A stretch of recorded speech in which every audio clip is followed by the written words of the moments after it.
The day I walked into the city barefoot, I was on the news. The Cheney family's adopted daughter was kidnapped for months. She escaped back, dirty and smelly, with clothes torn apart and feet covered in bruises. No one could imagine what she had been through. Countless cameras focused on me. I watched the crowd like a walking death, as if there was no soul in me. The former Audrey Houston died. That shiny, innocent, and passionate Audrey had gone. She was destroyed by those kidnappers, especially Jeffrey Cheney. Soon, a group of bodyguards dressed in black suits made their way into the crowd. The leader was called Cash Pearson. I knew him. In those 7 years, every time I pestered Jeffrey, it was him kicking me out of Jeffrey's office and apartment. Cash never showed politeness to me as Jeffrey ordered, "Ms. Houston, Mr. Cheney is waiting for you in the car, please." Cash was surprised to see me in such an embarrassed state. He didn't expect me to look this miserable. I nodded and took a step out of my injured foot, leaving bloodstained footprints on the road. I couldn't feel pain, and this small distance was not worth mentioning compared to my long journey of escaping. Cash walked behind me. He couldn't help but say to me, "Ms. Houston." I kept silent. He pitied me. He should be happy that after this accident, I would never see Jeffrey again, nor would I cause Cash trouble. After getting into the car, I saw Jeffrey sitting on the seat with his eyes closed. His fine black hair was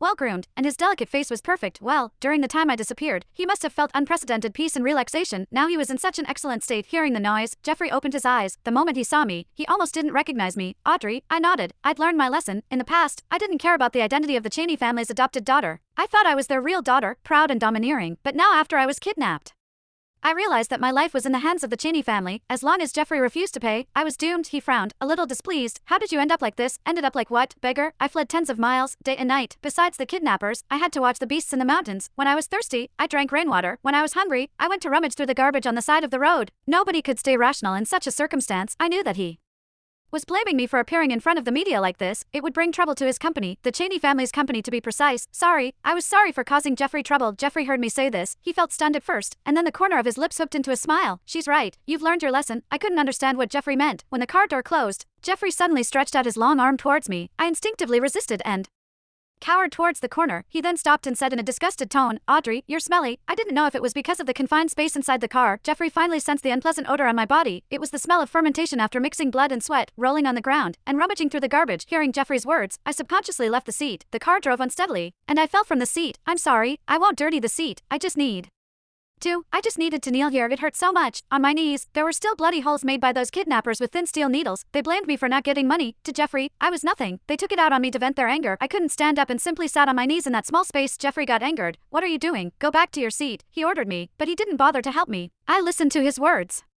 I used all my strength to hold my body up and sit back down. My tears fell due to the pain and weakness. Jeffrey always neglected my tears. He felt bored, but this time, he threw his handkerchief at me. I clutched that piece of clean white handkerchief. If it was before, I would feel happy as hell. But now, that handkerchief only showed his disgust. Cash looked at me from the rearview mirror.